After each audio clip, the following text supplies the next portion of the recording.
2002 Jeep Wrangler with the 4-liter engine. It's got a vacuum leak. The intake manifold is leaking. The gasket is leaking. We're going to change the exhaust and intake manifold gaskets on this vehicle, and I'm going to walk you through that process. I'm Brian Eslick from How To Automotive, and let's get started. Okay, we're going to get started by removing the air intake system. We're going to disconnect the fuel line and unplug the injector wiring harness and all the electrical connectors, and disconnect our throttle body, our throttle cable and cruise control linkage here, and set that all aside. So on the throttle linkage here, they just have the little ball socket, and you kind of just pry at an angle and they pop off. And then the cruise control one, it kind of just pushes forward. You might have to rotate the throttle up a little bit and pop it off. And now we're going to also take the bolts that hold the bracket on. We'll take a couple 10mm bolts here and here, and then we're going to flip that out of the way. Okay, now that the throttle linkage and cables are out of the way, we're going to focus on getting the injector rail and all the wiring out of the way. We're going to flip that out of the way also.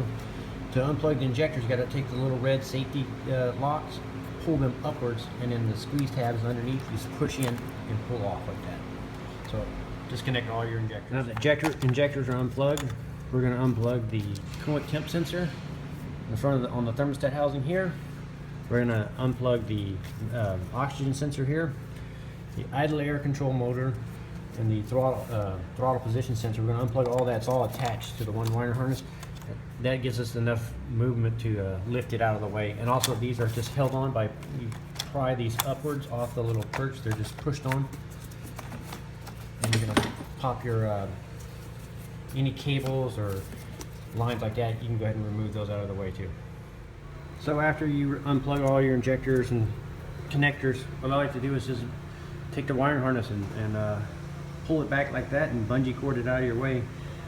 And then, so now that gives us access to get to a lot of things now. So we're going to have to remove the power steering pulley, or at least unbolt it right here. So we're going to take the belt off and then go ahead and remove the bolts that are holding the power steering pulley to the intake manifold here. So the tensioner for the belt is right down here on the passenger side, and so it's a 1/2-inch drive, so you'll need a 1/2-inch drive ratchet. And just pry that out of the way, and then flip your belt off, and now you can, through the bolt holes, you can put your get to your access to your bolts to take off the power steering. You're just going to take it off and just kind of push it aside. So to make a little room for the power steering reservoir after I took it out, I removed the coolant overflow bottle, and it just basically slides up out of these little grooves right here, and just set that aside. So now you have a little space to put that. This vehicle has air conditioning, so I'm going to go ahead and evac the air conditioning system down, and then remove those manifold bolts here, and loosen this little clamp right here, and go ahead and just kind of lift these out of my way. And if you're doing this at home and you don't have access to a able to discharge the AC system, I'd recommend driving it down to a repair shop and have them remove it and document how much Freon's in the car. And then after you go back to your place and do the job, you can drive back and say, all right, I would love you to charge it back up for me. And then also, if it's low on charge, you can adjust your charge then. Okay, after getting the air conditioning lines, unbolt it and just kind of push the side like so. Go ahead and put a little masking tape over the AC compressor line, so when you're working on this, the debris doesn't fall down inside the AC compressor. So now that that's out of the way, we're going to remove the fuel line here, and we're going to pop this little clamp off, and it takes a special tool. I'll show you that in a second. And also we're going to remove this heat shielding stuff. Just go ahead and pull this out of the way. Okay, to get the fuel line off, you're going to pop the little safety clip off here with a flat blade screwdriver, and you're going to need a tool that looks like this.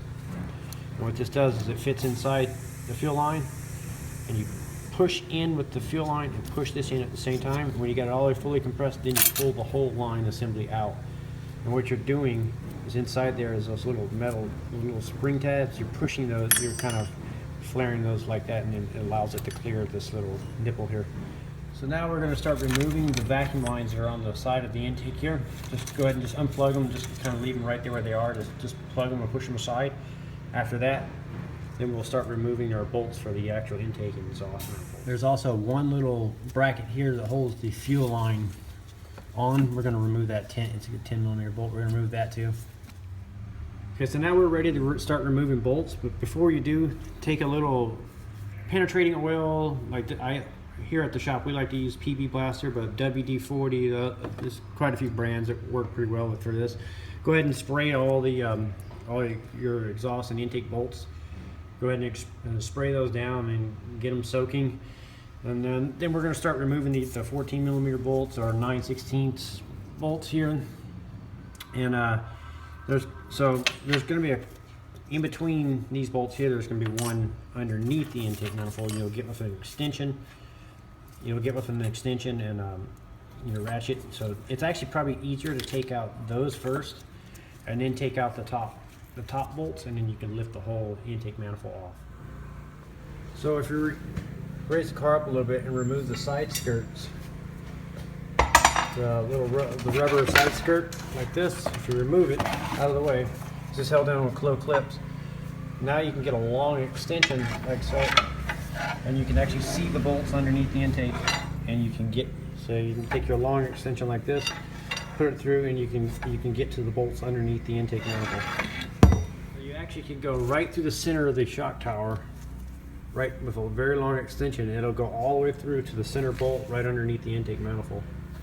The easiest way to get to these bolts is from underneath, and you would, right next to the oxygen sensor, you would put extension in it going in, and there's like 4 bolts underneath the intake manifold here, and then the one through the shock tower.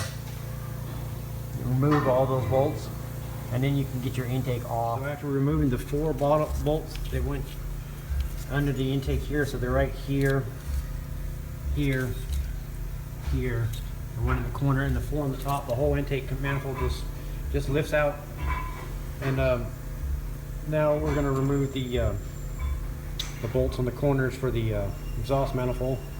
And I'm gonna try to leave the cats bolted up to the manifolds below. I'm just gonna pull it back, since this exhaust wasn't leaking, and there appears to be no cracks.